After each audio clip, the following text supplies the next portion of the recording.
kuja na kuokoka na kumfuata Yesu na kuenenda na njia zake. Inawezekana kwa kuwa sisi tulikuwa mahali pale na ametubadilisha, na siku ya leo tunainua Yesu. Siku ya leo tunasema anaweza yote kwa sababu yeye ni mwaminifu. Bwana asifiwe. Bwana asifiwe tena. Bwana amesikia mateso yako. Dada yangu, Bwana amesikia mateso yako. Na ndio maana ametutuma mahali hapa ndio tuweze kukuambia kwamba yeye atakuponya, yeye atakuokoa, yeye atakubadilisha. Kwa hivyo ikiwa umesikia hiyo sauti, ni vyema uweze kukaribia mahali hapa, uweze kupeana maisha yako kwa Yesu, aweze kukubadilisha na kukuokoa na apepe mizigo yako. Hatuwezi kutembea na hiyo mizigo. Hiyo mizigo inalemeza, lakini Yesu akibeba tunakuwa huru. Bwana asifiwe. Wewe uko na madeni, umewekwa katika jela ya madeni. Hata sasa hivi unaenda kwa nyumba, unajua ya kwamba uko na madeni, unaogopa mpaka landlord. Yesu peke yake ndiye anaweza kubeba hiyo mizigo. Yeye peke yake ndiye anaweza kubeba hiyo mizigo. Kuja kwa Yesu akupumzishe hiyo mizigo. Yeye anaweza yote. Amesema njooni kwangu, njooni kwangu ninyi nyote msumbukao na wenye kulemewa na mizigo, naye atawapumzisha. Atawapumzisha.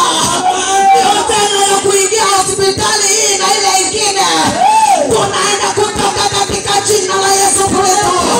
Achana na dhambi na uvunje kutoka kwa hiyo gereza. Hicho kifungo umefungwa na yule mambo shetani. Yesu peke yake ndiye suluhu, ndiye ako na nguvu ya kukutoa mahali pale. Nimekuambia ya kwamba hakuna nguvu zozote zinaweza kuchallenge Mungu wetu. Hakuna nguvu zozote, hata ziwe ni za Illuminati, haziwezi kuchallenge Mungu wetu. Mungu wetu ako na nguvu na uwezo. Hakuna nguvu zingine zozote ambazo zinaweza kumchallenge. Kwa hivyo unapokaribia na kukubali Yesu, atakutendea makuu, atakutoa kwa hiyo jela, atakupumzisha mizigo yako, na it will never be the same again. Mizigo yako itapumzishwa na utakuwa vile ulivyo tena. Atakuvalisha na atakunywesha, kwa yeye ni Mungu mwaminifu. Bwana asifiwe. Bwana asifiwe. Ni vyema tukumkubali Yesu, tuachane na dhambi na tumgeukie Yesu ambaye tu anaweza kutoa mtu kwa hiyo hali alikuwa. Bwana asifiwe. Tuache dhambi, tumrudie Yesu, tumrudie Yesu atutoe kwa hiyo jela, atutoe kwa hiyo mahangaiko, atuondolee hayo magonjwa. Wale walikutana na yeye, haijalishi ulikuwa na miaka ngapi, umegojeka miaka ngapi. Mwanamke aliyetokwa na damu alikuwa amegojeka kwa miaka 12, lakini alipokutana na Yesu, Yesu akaanza story yake ikabadilika, akaanza kuongea story nyingine.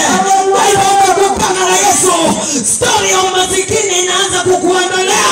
Unaanza kuongea kama tajiri, unaanza kuongea kama mheshimiwa. Kwa Mungu wetu ni tajiri wa matajiri. Mungu wetu ni mwenye fedha na dhahabu, anaweza yote. Bwana asifiwe. Anaweza yote. Kuja akubadilishe. Kuja akubadilishe. Njoo mahali hapa uweze kuona vile atakutendea. Unaweza kuwa ulikuwa na jambo katika maisha yako ambayo ilikuwa imekwama. Yesu peke yake ndiye anaweza kuipomua. Unaweza kuwa na kibali ya uimbaji, mahali hapa itafunguka na utaimba. Unaweza kuwa na kibali ya kuhubiri, Mungu ataichipua na utaweza kuonekana. Wapendwa, kubali Yesu. Yesu aweze kukutoa kwa hiyo jela. Bwana asifiwe. Bwana asifiwe. Nataka ujue ya kwamba Mungu anajua hiyo situation. Na anajua na ako na what concerning it. Hallelujah. Ako na neno concerning hiyo situation.